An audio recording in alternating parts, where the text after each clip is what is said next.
Well, in April there were the most severe floods that Honiara has ever faced. Remember that Honiara was founded as a city, it's actually an American camp and airfield from the Second World War, and then it was handed over to the British and became Honiara, the new capital, because the old capital, Tulagi, had been bombed out of existence. So there's a river right in the middle of Honiara called the Matanico.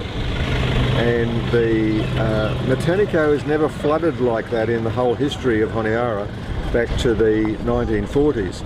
Probably the floods were made worse because of the denuding of the headwaters of vegetation, largely for gardening as Honiara has grown. So there was nothing to hold the water back. The flood was fairly horrific.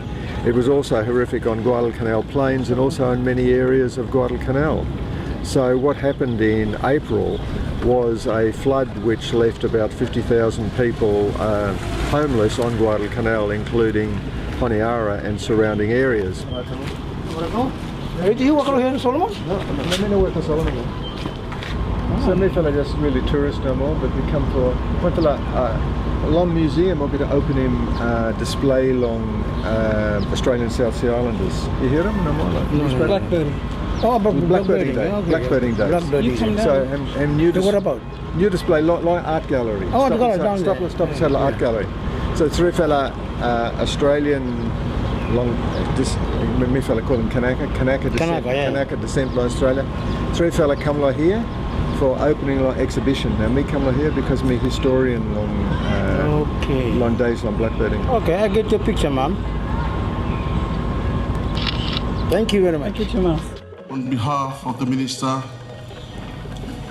Honorable Samuel Manitwali, welcome you all to this very auspicious occasion, which has been celebrated around the world, the International Museum Day.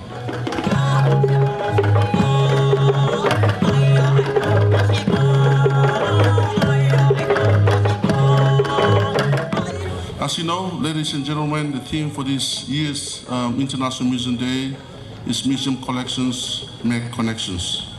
And also as part of this year's International Museum Day, we also celebrate a special occasion where we are hosting a special exhibition on blackbirding, the Queensland Pacific endangered labor trade, and Australian South Sea Islanders. In our midst, ladies and gentlemen, we have members of the Australian South Sea Islanders who are here with us, and a special welcome to you all. Let's give a big hand for our friends, our brothers and our family from the South Sea Islanders.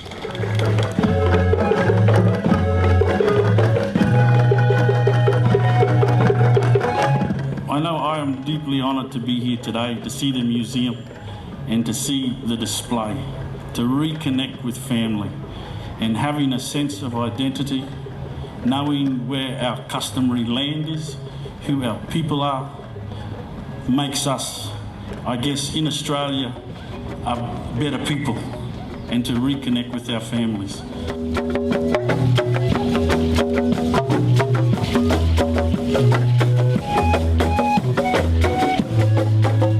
Thank you for having us here, and I'd just like to speak a little bit about our journey as Australian South Sea Islanders. In 2011, we were working with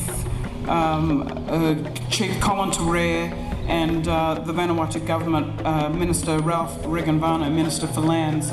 Now, it was important that we had this meeting in Bald Hills to discuss the setting up of a national representative body. It's really important that we come together and work from a basis, and Professor Moore has provided that platform in terms of even getting recent funding from the Commonwealth, which was of $50,000 to deliver 3 workshops. So that was quite an achievement, and I just want to acknowledge Professor Clive Moore for his 40-year history and commitment to Australian South Sea Islanders and Pacific Islander affairs, and he's been relentless in rolling with the punches and just supporting unconditionally despite the differences that we face as community groups as we develop.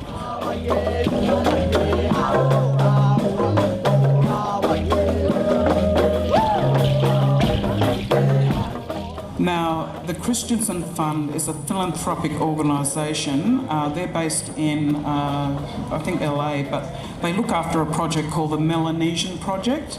And the Australian South Sea Islanders Port Jackson branch, who I'm the president of, has been funded to come back to Vanuatu and Honiara, or Solomon Islands, and Tony has confirmed that we would be able to utilise the museum to deliver a Finding Family workshop. So Professor Clive Moore and other historians from this community as well, we want to get together and get some contacts happening while we're here for the next 3 days to really build on looking at how do we find our family. Hello. How are you? This Davis family. Davis family? Yeah. They claim that Davis from Australia. They're relative. I think maybe me too. Davis family too. I might be Davis family. Okay. Yeah. Me too, looking for family. It's very hard though. It's a real honour to be here, and I was quite emotional when I walked into the room this morning and seen what Shirley and Tony and the team have put together, and I just want to thank you to us for remembering and supporting reconnection with our family. Thank you.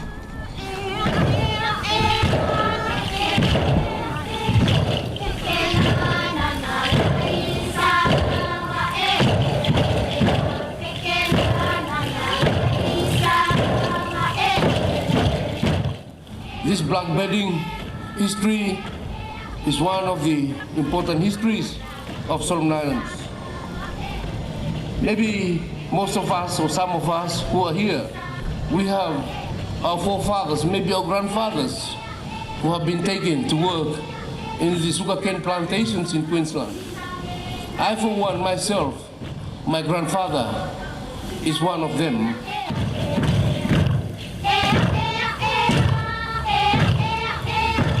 The Solomon Islands National Museum has been working on the Australian South Sea Islanders exhibition project since last year, because the year 2013 marks the 150th anniversary of the arrival of the first South Sea Islanders in Queensland, Australia. But last year we were not able to launch the exhibition due to various factors. So this year we have decided to develop the Australian South Sea Islanders exhibition project as part of the International Museum Day celebrations. The exhibition also aims to foster cultural exchange and strengthening of links between Australian South Sea Islanders and Solomon Islands. It will also provide an opportunity for us to revisit a chapter of our recent history, which is not well understood and appreciated. This is one of the most unusual features of the museum, which is a container with a customary roof on it. It's wonderful. My name is Shirley, and I work here at the Solomon Island National Museum. I'm the curator here. Some of our people here, they say that their people are taken to work in Queensland sugarcane plantations, and they're trying to reconnect back to them and trace back.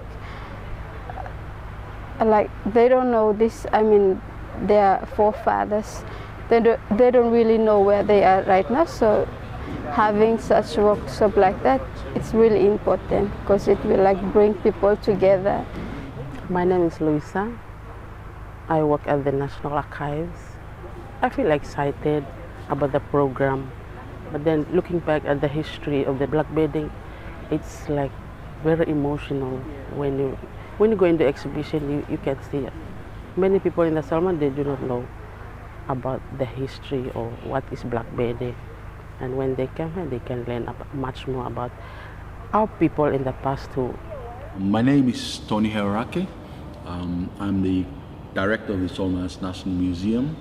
Although I'm not directly affected, but in some ways as a Solomon Islander, I am affected because it's part of the history that has happened.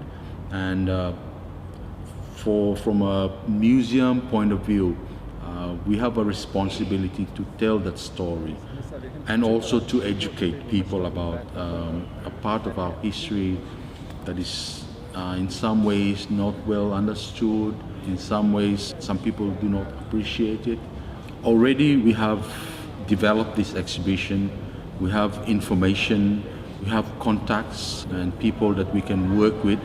So we already have some kind of a base to build on. So maybe in the future or towards the end of the year, once we have this Finding Family workshop, we can build on what we have now and work with others to improve and to facilitate other workshops and other maybe ideas and projects relating to Australian South Sea Islanders and finding family for that matter.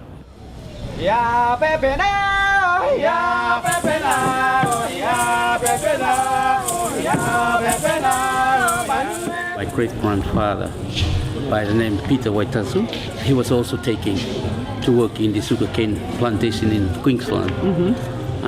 When I grew up, I learned a little bit story about him.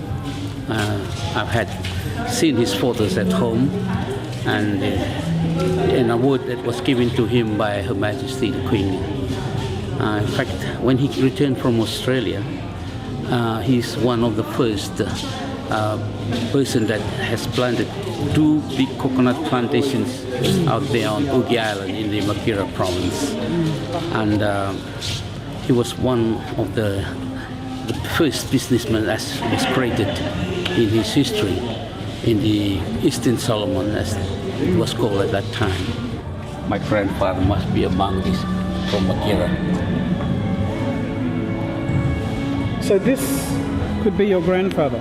Could be among this group. There's a list from pictures of Mackay people. We are proud being the descendants of Peter. I'm really proud to be here today and to at least meet you and the Professor Amor about the event that you are here for. It will be a great history for us, and we're proud that they are learning now. It's part of the curriculum at the schools. Just this morning, I picked up one of these documents from my granny. She is in Form 3. You can see, when I told the story yesterday, she came with all this that she learned in the curriculum about blackbirding.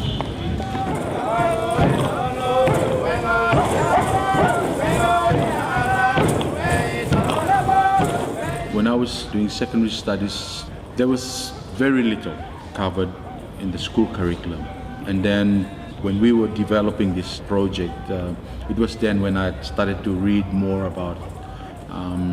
And yeah, now my knowledge is sort of like broadened, and I've now come to appreciate it more and have a much more deeper understanding of the issues, the challenges, and the different aspects of the Australian South Sea Islanders.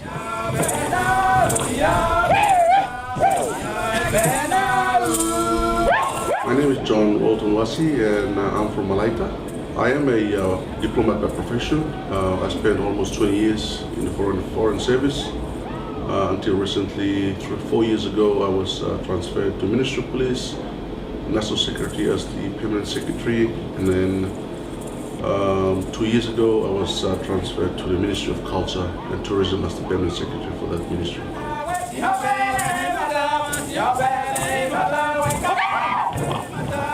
The issue of the blackbirding is a very important piece of history for the Solomon Islands. This is a piece of history that most of us in the Solomons have gradually forgotten. But it is a very important, also a part of the history that should be preserved, that should be understood by the people and by the new generations.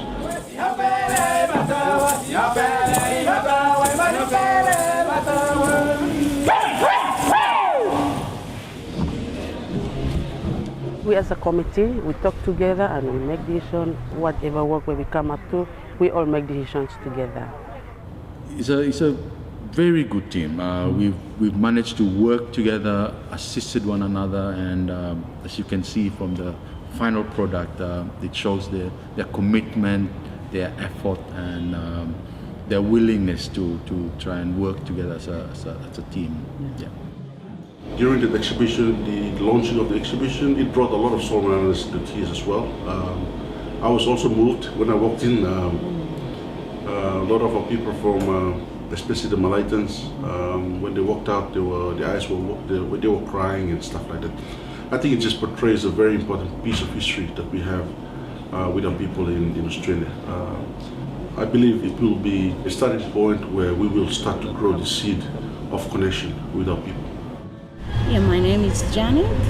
I'm from the Bakwayano tribe, and I'm trying to search for my great-grandfather, Mr. Tuvalu, who was kidnapped during the Blackbirding time. I'm doing my research for 2 years, but haven't got any feedback from that. I sent emails, but no any feedback. It would be more easy when he's the Minister of Finance. Yeah. My name is Charles Dausabea. I'm from Fataleka, East Fataleka, and I'm from the Reconnecting tribe. And I came out from John Quayliu's sister, who he left when he was taken during Blackbirding. My sister and my uncle Karai were left. My great-great-grandmother and Karai, his brother, were left behind when he was taken away during Blackbirding. In the old times, my father used to talk about his father and the Guadalcanal man. And he was the preacher, and the Guadalcanal man from Morale was the hitman. When John was taken, that's way back in the 1990s, so early 1900s. He was taken, and in 1974, 73 or 74 thereabout, was Noel's first visit to Solomon Islands to come and revisit his roots and his people. And my father saw him on the first Sabbath that he came, and he called me and my other younger brothers. And we were looking at the distance about 500 to 600 meters. And my father said, "That's your uncle. That's my brother." So that's when we knew, and I first saw Noel. And he came and go back, other relatives came and go back, but because they go with other people, so we just keep our distance. It was not until 1990, when I was the Minister for Home Affairs, that one early morning I went back to office as a minister to do my job.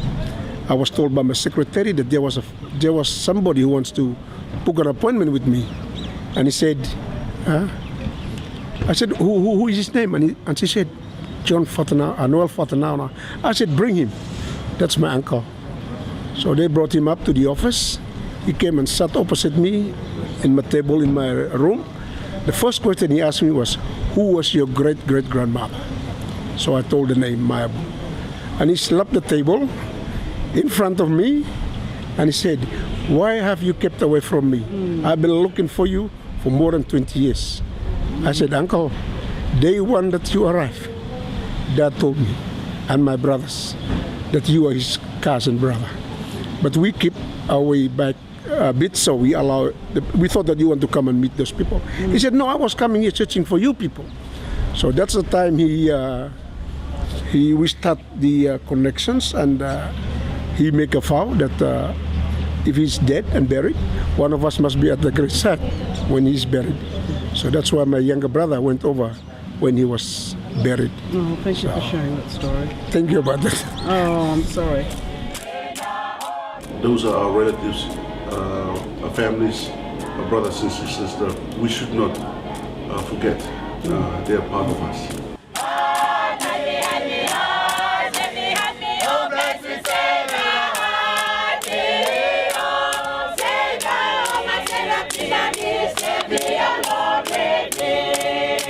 there's two names that in the history of Solomon Islands you will probably so common to the Solomon Islanders. One is Clive Moore, the other one is Roger Kissing.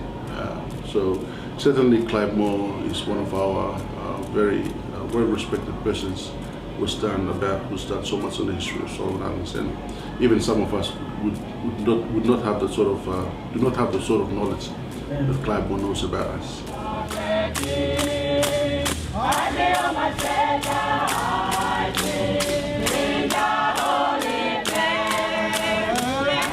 We did it for writing on the book, obviously. So if there is something, then I can do whatever. Okay, you like in book? Yeah. Okay. We did it for writing the Settler Council, worldview. Yeah. Andrew's written a book on custom in his own area, which is the Ariari area of Malaya, and it's written in his own language. So he's just asked me if I can, not that I can read Ariari, but if I could help him with it. So I've tried to give him the contact so that he can do that. This is not an unusual thing. It happens many times when I walk around. Honiara. I suppose the first ancestors of the Australian South Sea Islanders are the people who went into New South Wales. There's a small group from Lifu and Tana and Anatium who went in 1847 into pastoral areas. It was a total disaster. Some of them walked back to Sydney from the Riverina. They were totally unsuited for what they'd been taken there to do, but they're actually forgotten very often, and people say the Pacific labour trade began in 1863. Really, it becomes in 1847. And there's an estimated 8,000 in New South Wales. There's also an estimated, from Professor Moore's findings, 60% of Torres Strait Islanders are of South Sea Islanders descent, and a further 40 to 50% of Aboriginal and Torres Strait Islanders are of South Sea Islander or have a South Sea Islander heritage. So that's a conversation yet to be had with the Australian government, and we're working hard with the Australian Bureau of Statistics to now go back to the communities and have community education sessions where we talk about that demographic. A lot of people are fearful about the identity aspect of this because, as you know, the Aboriginal and Torres Strait Islander vision is funded by the federal government, but the South Sea Islander vision is not. So people are fearful in some cases, of putting their hand up to say, yes, I'm an Australian South Sea Islander, but it might affect their funding opportunities. So we're trying to move with deliberation and sensitivity in saying, we understand the demographic, we need to assess the demographic in a respectful way that it doesn't take away from our Aboriginal Torres Strait brothers and sisters. If we're looking at finding family, if we're looking at hosting workshops that identify the family links and we authenticate that through a national body, would that not give precedent or support to an application with immigration, given that these people may be your immediate family line, and then they're looking at cultural sort of protocols attached to that family connection? There is a category, there are several categories in Australian immigration. One of those is family reunion. And if you can establish a strong relationship with family who are Australian citizens, but I don't think it would stretch as far as sort of great uncles, and it would have to be, I think it would have to be a closer cousin or uncle level of relationship. But honestly, I don't know how the system works well enough. But yes, there is a category of family reunion which covers, we take in about 190,000 immigrants a year, I think, these days into Australia, and I'm not certain how big that category is. It's not a large one, but legally it does exist. Australia is a developed country and we're living in a humanitarian world now. Why is this happening? Why is this? Why can't these people be recognized? Because they've been there for this 150 years and they are the backbone of development in Australia, I should say. And why is this? Why can't they just recognize them and give them the equal opportunity? Because in the Solomons, even though we are a third world country, as somebody said, but we don't have any classification of people. We have our Gilbertis here, we have some Fijians here, we have some Papua New Guineans here who came back from the labor trade when they were deported. And I have 4 families from my area in the west coast of South Guadalcanal. 1 from Fiji, another 3 from Papua New Guinea. We don't have any classification, we are all the same. That is my question, I really need an answer. Thank you, Professor. I'd like to refer your question to the Prime Minister of Australia.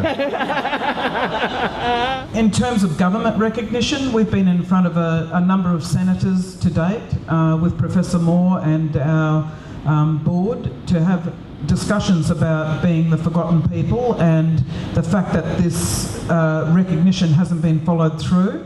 And again, they come back to us with, you need one voice. There's evidence that there's, infighting, there's political differences. We've got to come together. We've got to overcome our differences. We've got to be able to look at what's the common goal here.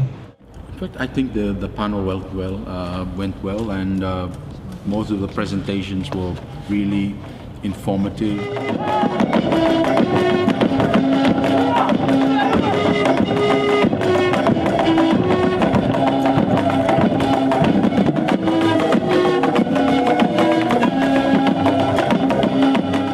So where are we going now? So we're going up to my place at home. Yeah? Yep. All right. And what are we going to do when we get there? Oh, we just go home. Then we prepare some local foods for breakfast. Nice. Yeah.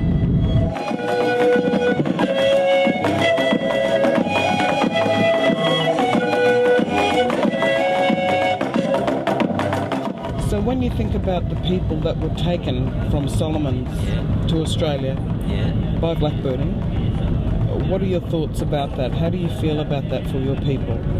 I feel sorry for that because some of them, they live from other country that they're going up, then we didn't know who they're coming from. Or sometimes then they are my great-grandfather or something like that, then we didn't know.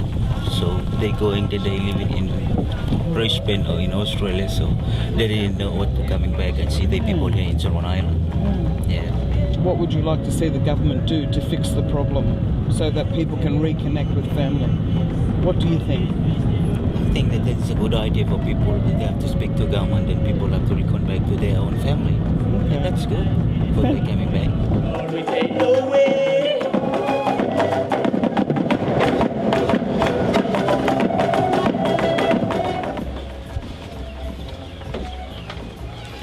So what village is this?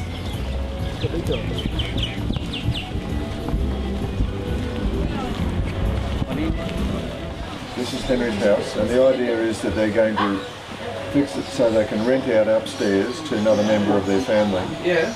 But they will live, like Machin will live downstairs. It's hard little bit for Machin to walk up and down the stairs. Yeah. It starts to hold it, hard for him to walk, so he has to stop downstairs. Yep. This food, it's from near the sea. We collect the fruit of it and scratch it, and we used to food. Okay. It's mangrove fruit, the black pencil. Yeah. Pencils are mangroves. Now they're the only people in the Pacific who eat these because they're actually poison. Unless you scrape them and get all of the white part must go out, otherwise it can kill you, mangrove fruit. Wow. Nobody else eats it, but Malaytans eat it, and they mix it with fish and usually a little bit of onion and things like that, and it's beautiful. Beautiful. And this is motu? It's motu, underground cooking. And they cooked this last night, huh? Yeah. You're not eating, or you are eating it? I live in the bush. I do farming. And now at last, the flood comes and wipes us. And I don't know how to survive with my children into a 3 to 4 month time when to rebuild my garden back and we have food to eat. And I know my place is found in you. Lord, I family living here? Yeah. Yeah? We are all family. Yeah? And what about these buildings? Your family? Or Yeah, different? we have Different languages living in this community. One community. Like talk about Western Province, Malaita, Isabel, different kinds of people living in this same community. Okay. Yeah. I'll rise with you. I'll rise with you into your secret land.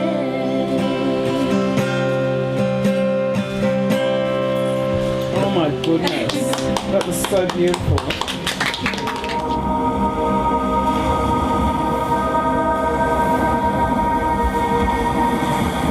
We stand up here this afternoon on behalf of the SSAC head office and especially the Reverend Bishop for taking this opportunity for welcoming everyone for this program. We come for ending 3 days one presentation where all the National Museum organizing for me. And because according to the director of the museum, I'm thinking awesome. SSEC have one church where me rooted out from this blackbirding time here.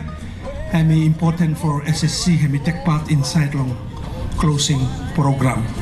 Well, if that's something that I'm gonna wear, well, take it, move it, give me radio. Now set me low, please set me low. Well, my group is Gospel 7.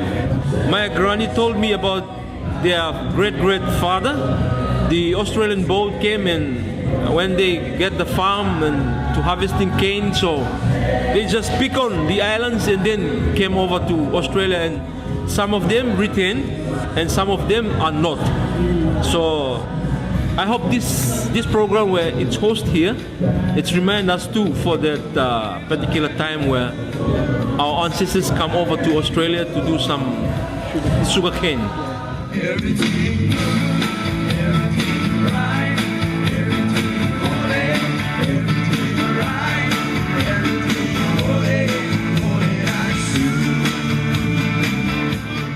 We as a group, what we see in us for the next years to come is we want to sing in the church and also develop other young boys that are also interested in the gospel ministry singing.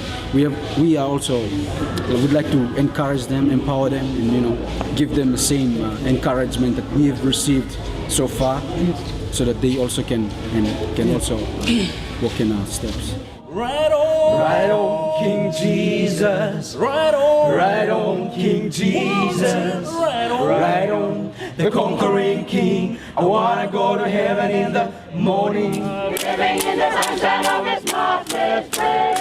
Heading off my Savior came and took my place. Knowing as I'm with in the spirit of my God, mine forever is mine to love. It's quite difficult to especially when the church was developing, or the mission then was developing, it was quite difficult to get new converts, especially from the interior of the larger islands. So that marching band thing, it's like a tool or part of the evangelical tool that provides entertainment, attraction, and when people sort of like come down from the interiors of the islands to come and watch a marching group perform, then there's this opportunity where they can evangelize, talk about the gospel, and they've used it since then to try and get new converts or convert those who were still probably heathen at the time to come into Christianity. So it's a very effective evangelical tool that they've used over the years. Yeah.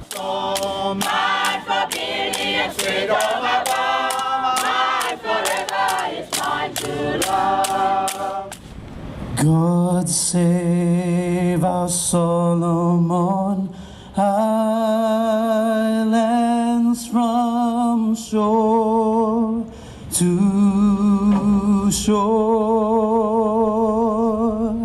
The staff of the Solomoni National Museum have been very supportive. They worked really hard, and as you've seen, the outcome of the exhibition is really of high quality, and I think they should be really proud of themselves. With your protecting hand. Just feeling so excited that we have like accomplished everything that we have worked so hard for. And prosperity. Me looking baptismal registers belong Queensland Kanaka Mission and SSEM. Now me print him big copy long ogeta. Me like for present him go long church. Solomon Islands, our Solomon Islands, our nation, Solomon Islands, stands for